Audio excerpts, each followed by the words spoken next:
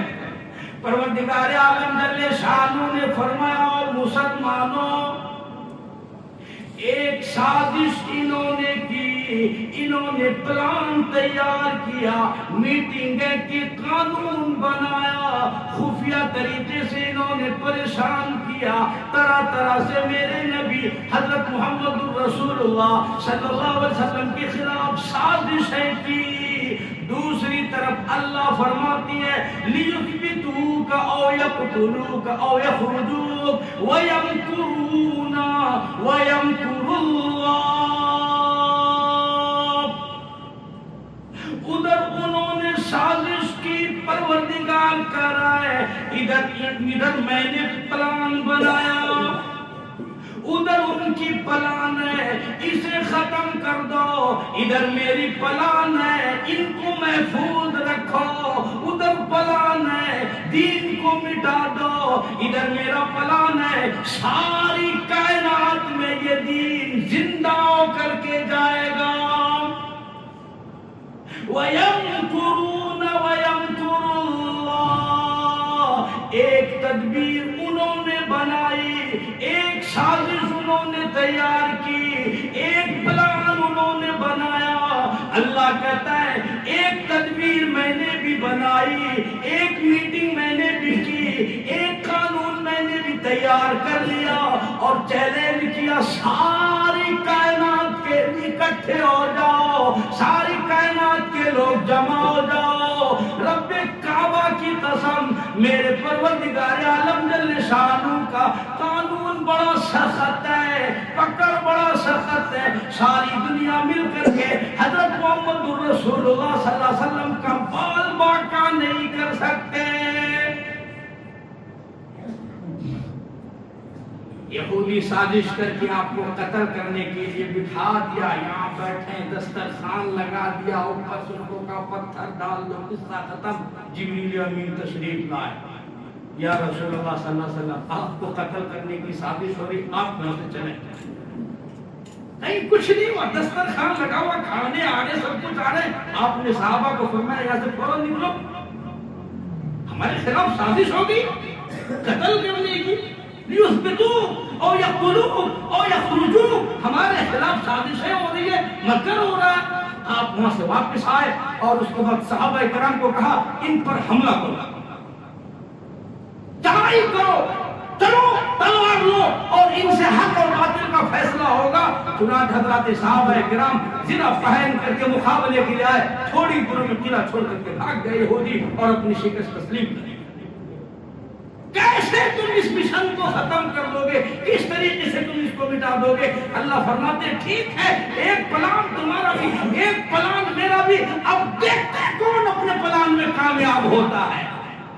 قرآن کہتا ہے وَيَخْرُجُونَ وَيَمْكُرُونَ وَيَمْكُرُ اللَّهُ وَاللَّهُ خَيْرُ الْمَاكِرِينَ، اللہ کا پلان سکسیسفل ہے، اللہ کا پلان بہترین ہے، اللہ کا پلان کارگر ہے، اللہ کا پلان کامیاب ہے، تمہارا پلان ناکام ہے۔ ادھر پروردگار عالم نے پلان بنا رکھا ہے، ادھر دیکھو حضرت محمد رسول اللہ صلی اللہ علیہ وسلم ساری رات اللہ کے سامنے سجدے کر رہی ہے، رکوع میں گزار رہی ہے، سجدے میں گزار رہی ہے۔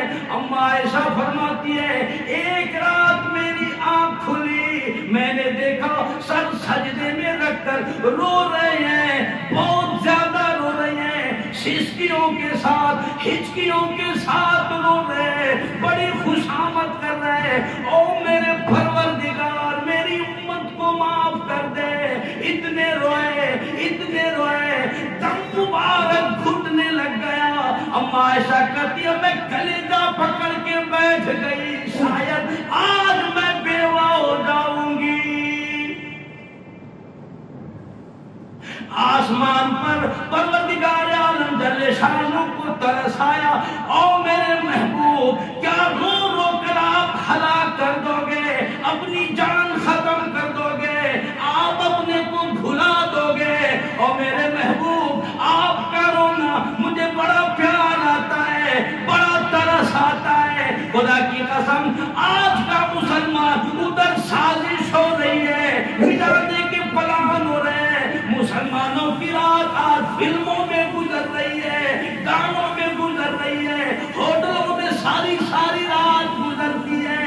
آج مسلمان صبح اٹھ کے بھی فجر پڑھنے تیار نہیں، پھر وہ شکایت کرتا ہے اور میرے پروردگار آج حالات خراب ہو گئے، مسجدیں ویران ہو گئی، فلاں یوں ہو گیا، ہماری مدد کون کرے گا؟ محمد رسول اللہ صلی اللہ علیہ وسلم کا طریقہ یہ ہے کہ ادھر سازش ہو رہی ہے، ادھر اللہ تبارک تعالیٰ نے فیصلہ فرمایا، لیکن محمد رسول اللہ عاجزی کر رہے ہیں، خوشامد کر رہے ہیں، اللہ سے مانگ رہے ہیں اللہ تو بچانے والا ہے، میری امت کو تو بچا سکتا ہے، اس امت کی تو حفاظت کر سکتا ہے، روئے زمین پر اور کوئی مدد نہیں کر سکتا میری۔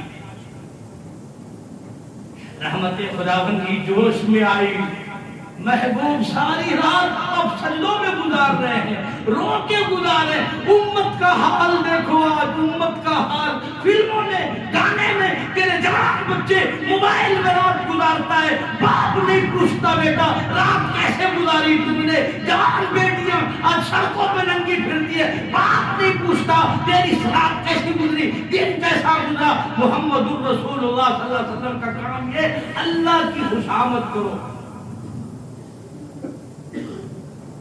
جوش آنا تھا، رحمت خداوندی کو جلال آنا تھا، فیصلہ ہونا تھا، اللہ نے فیصلہ فرما دیا۔ آواز آئے او میرے نبی وَمَا كَانَ اللَّهُ لِيُعَذِّبَهُمْ وَأَنْتَ فِيهِمْ۔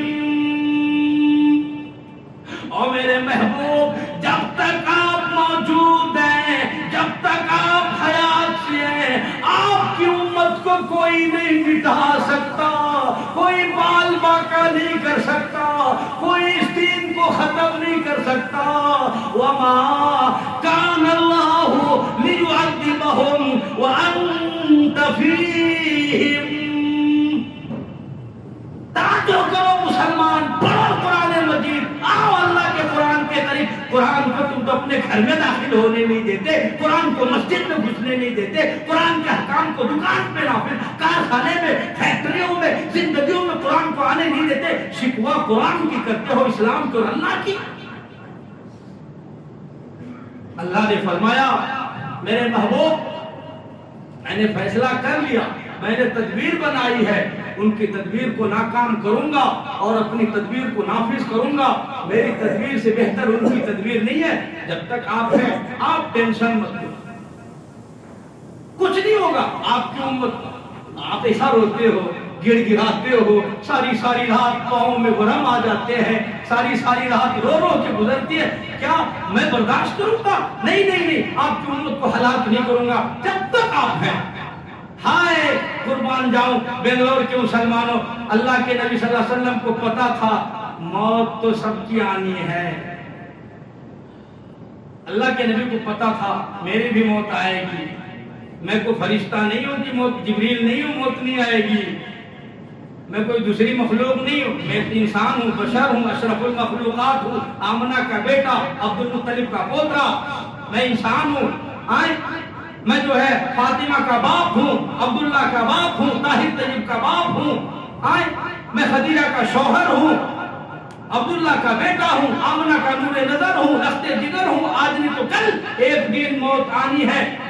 اللہ اکبر، پھر ہاتھ اٹھائی میرے اللہ، 50 سال، 60 سال، 70 سال، 100 سال، 200 سال، 500 سال، کوئی 1000 سال جی لے، اللہ موت تو پھر بھی آئے گی نہیں؟ فرمایا ہاں موت تو آنی ہے، موت تو آنی ہے۔ بات پر بات یاد آ گئی، موسیٰ علیہ السلام کی روح قبض کرنے کے لیے اسرائیل کو اللہ نے بھیجا، جاؤ میرے کلیم کی روح لے کر کے آ جاؤ۔ اور دیکھو پیغمبر ہے، عزت کے ساتھ جانا، سلام کرنا، ادب سے جانا، احترام سے جانا، اجازت لینا، پوچھنا خیر خیریت، تب آرام سے روح لے کر آ جانا۔ اسرائیل علیہ السلام گئے، علیہ السلام کے بعد پوچھا خیر خیریت، ہاں سب ٹھیک ہے، کون ہو؟ میں اسرائیل ہوں۔ اچھا، اللہ نے بھیجا ہے آپ کو، اللہ نے بھیجا ہے مجھے، آپ کی روح قبض کرنے آیا ہے۔ تو ظاہر سی بات ہے، موت سے ہر کسی کو بھی وحشت تو ہوتی ہے بھائی، چاہے انسان ہو، چاہے نبی ہو، پیغمبر ہو، موت تو برحق موت چیز ہوتی ہے۔ حضرت موسیٰ علیہ السلام کو بڑا غصہ آیا، ایک تھپڑ لگایا اس کو، اسرائیل کو، فرشتے کو، تاریخ کی کتابوں کا آنکھ نکل کے باہر آ گئی۔ حضرت موسیٰ علیہ السلام جلالی میں اللہ تبارک تعالیٰ کے وہ کلیم تھے، کلیم اللہ کہا گیا، بڑے جلال والے تھے۔ ایک بنی اسرائیل میں اور ایک کبتی میں، انہی کے قوم میں جھگڑا ہوا، تو حضرت موسیٰ علیہ السلام نے کبتی کو ایک گھوسا مارا، تو ایسا پنچ مارا اسپاٹ ہوا،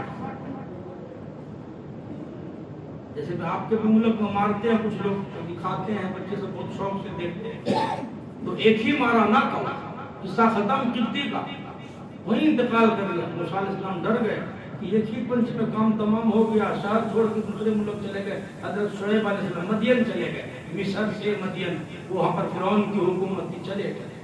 تو موسیٰ علیہ السلام جلالی تھے، ملک الموت کو تھپڑ لگایا تو آنکھیں باہر نکل گئی۔ یہ روتا دھوتا اللہ کے پاس گیا، اے اللہ کس مخلوق کے پاس ہمیں بھیجے روح نکالنے، وہ میں ان کی کیا روح نکالوں گا، وہ تو میری روح نکالنے کے پیچھے پڑ گئے۔ تو حضرت موسیٰ علیہ السلام کو، حضرت اسرائیل کو اللہ نے کہا میں تمہیں پہلے سمجھایا تھا، ادب سے جانا، احترام سے جانا، اجازت لے کے جانا۔ پوچھا تھا تم نے ان کو پہلے؟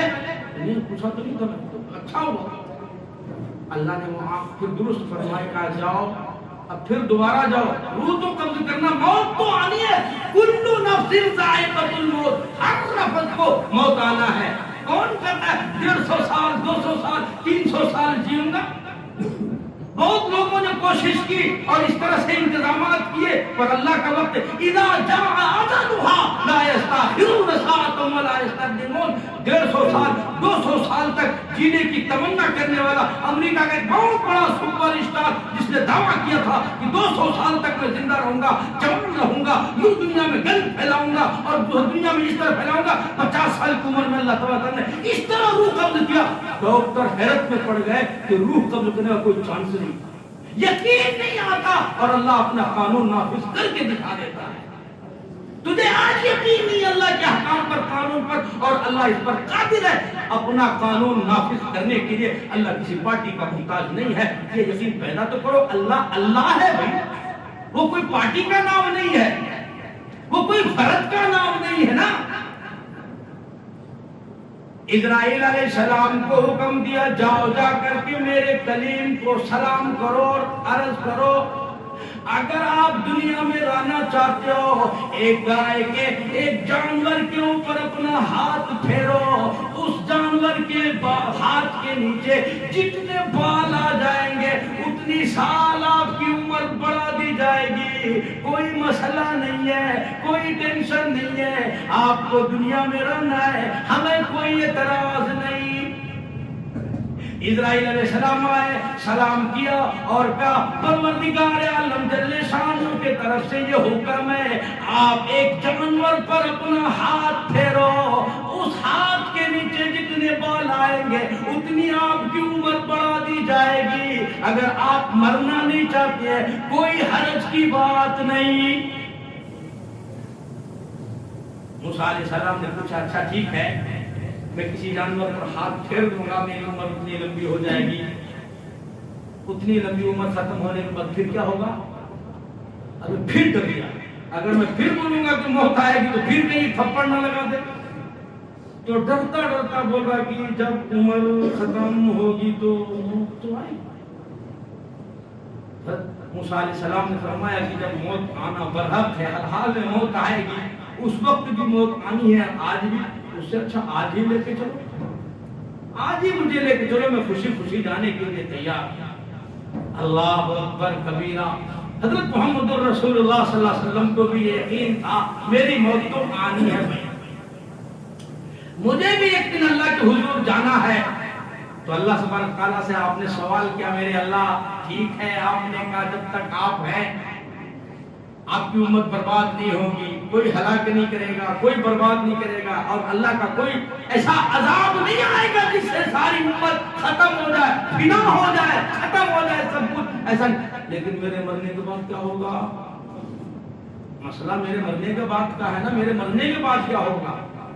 پروردگار عالم جل شانہ نے وعدہ فرما لیا اور میرے محبوب آپ کے مرنے کے بعد بھی وعدہ کرتا ہوں اور یہ عہد کرتا ہوں اور یہ خوشخبری آپ کی امت کو سناتا ہوں. وما كان الله ليعذبهم وانت فيهم وما كان الله معذبهم وهم يستغفرون.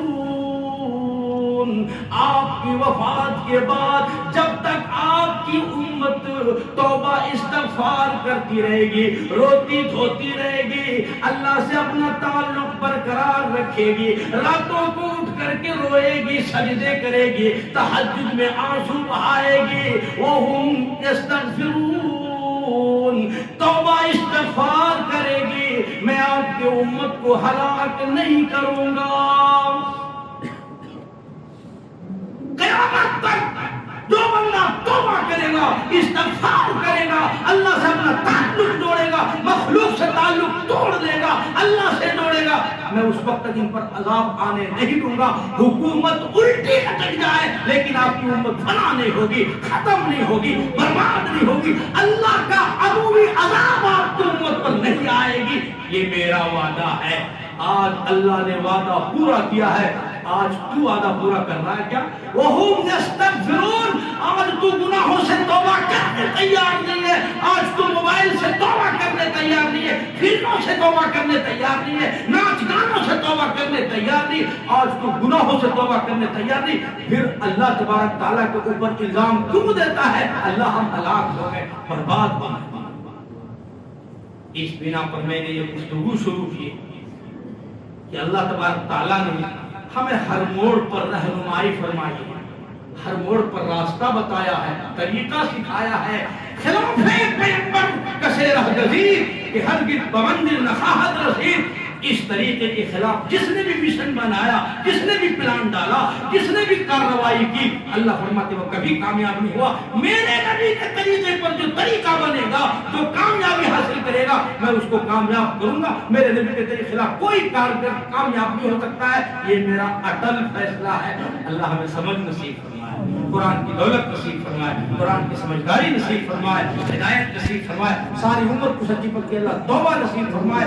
اس نے توبہ سے پوری امت کو اللہ تعالیٰ پاک کو صاف فرمائے. کہتے سننے عمل کی توفیق عطا فرمائے. آمین. باخر دعوانا الحمدللہ رب العالمین. وہ لوگ سننے سے پڑھیں سننے سے پڑھیں.